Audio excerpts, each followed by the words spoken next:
The shipping heiress wrote a cheque for £4.5 million, then disappeared, her anonymous donation rescuing a Victorian hunting palace that had already survived 2 catastrophic fires and ownership by an American billionaire with more money than Scotland has reign. Marie Salvesen, heir to the Christian Salvesen shipping fortune, couldn't bear to see Mar Lodge demolished or converted into luxury condos, so she casually dropped enough cash to preserve 29,000 hectares of Highland wilderness for future generations. Cross the Victoria Bridge over the rushing Dee, and suddenly you're facing Scotland's most spectacular architectural survivor. A pale granite fortress with Tudor-inspired gables and enough aristocratic history to make Downton Abbey look like amateur dinner theatre. 430 dead stags stare down from the ballroom walls and ceiling, a macabre monument to Victorian hunting mania that transforms countless animals into the world's most unsettling interior design statement. Queen Victoria herself laid the foundation stone in 1895, beginning an architectural odyssey that would cost nearly £40,000. In today's episode of Old Money Mansions, we explore Scotland's forgotten palace, where royal connections, catastrophic fires, and secret millionaire saviours created a survival story.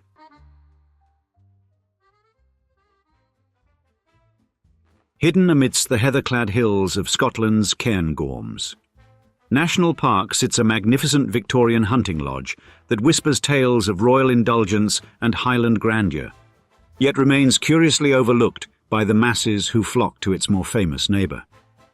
Mar Lodge, standing proudly just 5 miles west of Braemar in Aberdeenshire, represents the pinnacle of aristocratic Scottish architecture, a striking example of the bygone era when royalty and nobility retreated to the Highlands for sport and society. Approaching this grand estate requires crossing the Victoria Bridge, a lattice girder structure built in 1905 that spans the rushing waters of the River Dee, providing the first hint that one is entering a domain of historical significance. The lodge itself presents an impressive facade of pale granite with steep red-tiled gables, decorative half-timbered bargeboards and tall chimneys, a distinctive late Victorian architectural symphony that marries Tudor elegance with Highland robustness. Step inside the main building and you're immediately transported to a world of Victorian splendour, where the Great Hall with its grand staircase, now a popular spot for exchanging wedding vows, sets the tone for the opulence that follows.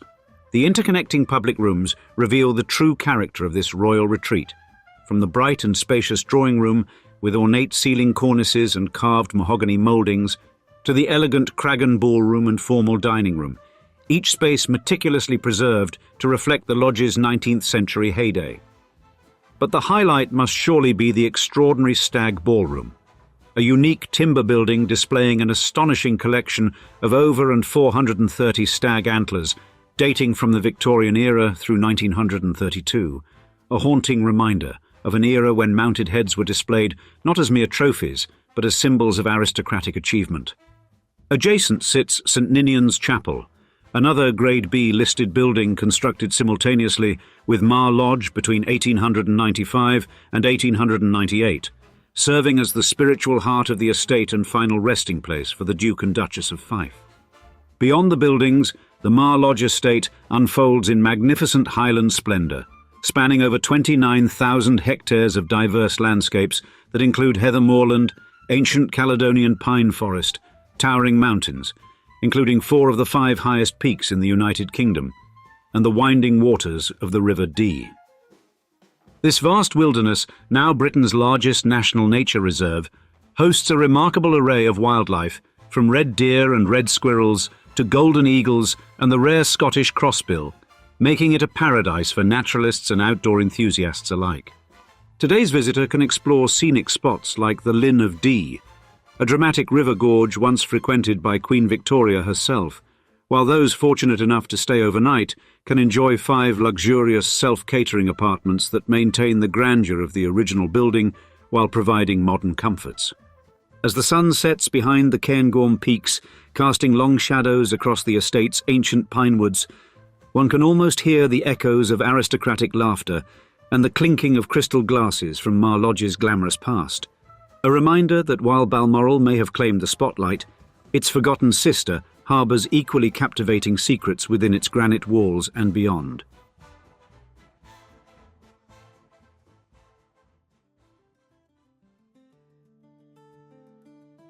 To understand Mar Lodge's origins is to delve into a delicious tangle of aristocratic ambition, royal connections, and Victorian obsession with Highland culture. A story that begins not with the current building, but with its predecessors. The saga stretches back to the 18th century, when William Duff, Baron Bracco, acquired the Balmoral estate between 1730 and 1737, establishing what would become the first iteration of Mar Lodge. The Duff family were powerful aristocrats who owned vast swathes of land across Scotland, accumulating feudal baronies like modern billionaires collect companies. This first lodging, Dalmore House, served the family until 1829, when the Mucklespate, a catastrophic flood, damaged it beyond repair. A second Mar Lodge, colloquially known as Corrimulsey Cottage, was subsequently built on higher ground, becoming home to James Duff, 5th Earl of Fife. It was his son, Alexander Duff, who elevated the family's status dramatically when he married Princess Louise, daughter of the future King Edward VII, in 1889, a match that earned him elevation to Duke of Fife and cemented a direct royal connection to the estate. Disaster struck in June 1895 when Corrimulsey Cottage fell victim to a dramatic fire, reportedly sparked when Aberdeen plumbers were fitting a ventilation pipe. Despite valiant efforts by estate workers, the lodge was consumed by flames, though fortunately the house contents were rescued. This destruction presented an opportunity for the newly minted Duke and his royal bride to commission something truly spectacular, a hunting lodge befitting their elevated status and perfectly positioned to maintain close ties with the royal family at nearby Balmoral. The architect chosen was Alexander Marshall Mackenzie of Aberdeen, whose reputation had been sealed by his recent completion of Crathy Church at Balmoral, a project that had impressed Queen Victoria herself, who reportedly recommended him to her grandson-in-law. In a ceremony steeped in Highland pageantry on October 15, 1895, Queen Victoria herself laid the foundation stone of what would become the third Mar Lodge, with Prime Minister Gladstone in attendance, marking the beginning of an ambitious 34-month construction odyssey. The costs were eye-watering. £31,720, 4 shillings and 8 pence for the lodge itself, plus additional sums for the stables and chapel, bringing the total to nearly £40,000, a figure that would equate to millions today. Mackenzie's design embraced the Elizabethan style at the express request of the Duchess, a romantic aesthetic that complemented the lodge's royal status while incorporating elements of German hunting lodge architecture. The new Mar Lodge made extensive use of locally grown timber, with Mackenzie employing skilled Aberdeen craftsmen who lived in bothies on site throughout construction. This architectural creation, with its steep roofs, mock Tudor half-timbering and solid granite walls, brilliantly blended Queen Anne and Scots baronial motifs, creating exactly the romantic Highland retreat that Victorian sensibilities craved. A building that was simultaneously imposing and welcoming, grand yet integrated with its rugged surroundings.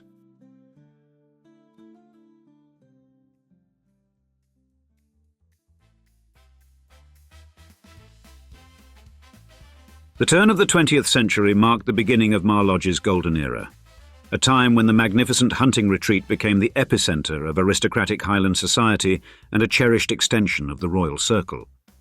Under the stewardship of Alexander Duff, 1st Duke of Fife, and his wife Princess Louise, Mar Lodge quickly established itself as one of the most prestigious addresses in Scotland, a place where royalty could relax away from the strictures of court life yet remain within the comfortable embrace of luxury. In these halcyon days, the stag ballroom and grand reception rooms witnessed spectacular soirees, with aristocratic guests dressed in their finery dancing late into the Highland night after days spent stalking deer across the estate's vast moorlands, or fishing for salmon in the rushing waters of the Dee. After the first Duke's death in 1912, the estate passed into the hands of trustees before eventually being inherited by Princess Alexandra, Duchess of Fife, who continued to maintain the property's royal connections even as the social landscape of Britain began to change dramatically after the First World War. By the mid-20th century, The golden age of aristocratic country houses was waning, and Mar Lodge faced uncertain times. In 1959, Alexander Ramsay inherited the estate from his aunt, marking the end of direct ownership by the Fife family and the beginning of a period of transition. Just 3 years later, the estate was briefly owned by the Ashdale Property Company before being sold to the Swiss Panchaud family, who reimagined the lodge as a commercial sporting hotel, a significant departure from its origins as a private royal retreat. During the Panchaud era, guests could enjoy shooting and fishing while staying at the lodge, and a popular bar was established at the rear, attracting both hotel visitors and weary hill walkers seeking refreshment after days exploring the Cairngorms. A dramatic new chapter began in 1989 when American billionaire John Klug purchased the estate and embarked on an ambitious program of renovation. Disaster struck in 1991 when a catastrophic fire broke out during these renovations, severely damaging the central block. Unlike many historic buildings that fall victim to such disasters, Mar Lodge was not abandoned. Klug immediately committed to rebuilding, ensuring that by 1993 the lodge had been substantially restored to its former appearance. This phoenix-like resurrection proved to be a last hurrah for private ownership, as just 2 years later, in 1995, the National Trust for Scotland acquired the estate, marking the beginning of a new era focused on conservation rather than private use. The acquisition sparked speculation about a secret royal benefactor, but the truth eventually emerged that Marie Salvesen, an intensely private heiress to the Christian Salvesen shipping fortune, had anonymously donated £4.5 million to secure Mar Lodge's future as a national treasure. Had this intervention not occurred, it's entirely possible that Mar Lodge might have faced demolition or substantial alteration, a fate that befell many similar properties across Britain in the late 20th century, as maintenance costs spiralled beyond the reach of private owners. Instead, under the protective stewardship of the National Trust for Scotland, Mar Lodge entered the 21st century with its architectural integrity intact, its historical significance recognised, and its future secured, ready to embark on yet another reinvention.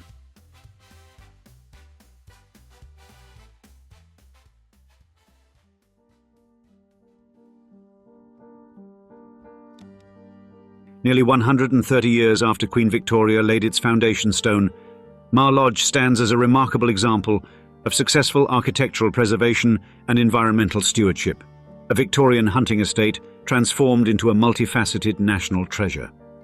The National Trust for Scotland, which has owned the property since 1995, has skillfully reimagined Mar Lodge while maintaining its historical integrity, creating a sustainable model that balances conservation with accessibility. Perhaps most significantly, the 29,340-hectare Mar Lodge estate now holds the prestigious designation of Britain's largest national nature reserve, a status it achieved in May 2017, reflecting its extraordinary ecological importance. This vast wilderness, which occupies nearly 8% of the Cairngorms National Park, is recognised internationally for its biodiversity, with over 80% covered by European conservation designations, including Site of Special Scientific Interest, Special Area of Conservation, and Special Protection Area. The estate encompasses remnants of the ancient Caledonian pine forest, which the Trust is working diligently to regenerate through careful management of deer populations and removal of non-native species. Wildlife thrives across this protected landscape, from red squirrels and pine martens in the woodlands to golden eagles soaring above the high plateaus.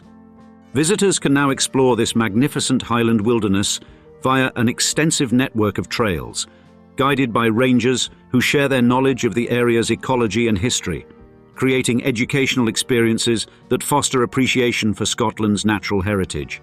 The lodge itself has undergone a remarkable transformation from private hunting retreat to public asset, with the National Trust converting the main building into luxurious self-catering apartments that maintain the historic character while providing contemporary comforts. Mar Lodge has also established itself as one of Scotland's most distinctive wedding venues, where couples can exchange vows in several spectacular locations, from the grand staircase in the Great Hall to the extraordinary stag ballroom with its thousands of antlers, creating an atmosphere that simply cannot be replicated elsewhere. History enthusiasts can glimpse behind the granite facade through guided tours offered between April and October, the only opportunity for day trippers to peek inside the otherwise private lodge, chapel, and that extraordinary tribute to Victorian hunting prowess, the Stag Ballroom. The estate's regeneration strategy extends far into the future, with the National Trust developing a comprehensive 500-year vision for Mar Lodge's woodlands, an extraordinarily ambitious timeframe that demonstrates genuine commitment to long-term ecological recovery. Perhaps the most remarkable aspect of Mar Lodge's current incarnation is how it has democratized access to this magnificent landscape. Where once only the elite few could enjoy these spectacular surroundings, now thousands of visitors annually experience the estate under the Scottish Outdoor Access Code. This transformation from exclusive royal retreat to public heritage site represents a profound shift in our relationship with historic properties, recognizing that their preservation is not merely about maintaining buildings, but about sharing their beauty, history, and natural environment with the widest possible audience. As twilight falls over the cairngorms and the granite walls of Mar Lodge glow pink in the evening light, one cannot help but reflect on the extraordinary journey this forgotten sister of Balmoral has taken from royal indulgence to near destruction, from private playground to public treasure. Mar Lodge represents an extraordinary success story in heritage preservation, surviving catastrophic fires in 1895 and 1991, only to emerge stronger each time. The transformation from Queen Victoria's favoured hunting estate to Britain's largest national nature reserve demonstrates how historical properties can evolve while maintaining their architectural integrity. What makes Mar Lodge truly special isn't just its granite walls or Tudor-inspired design, but how it connects visitors to both Scottish history and the majestic Cairngorms wilderness that surrounds it. With that said, we'd love to see you in the comments. What historic place have you visited that left the strongest impression on you? Thank you for watching another episode of Old Money Mansions. We'll see you on the next one. Cheers!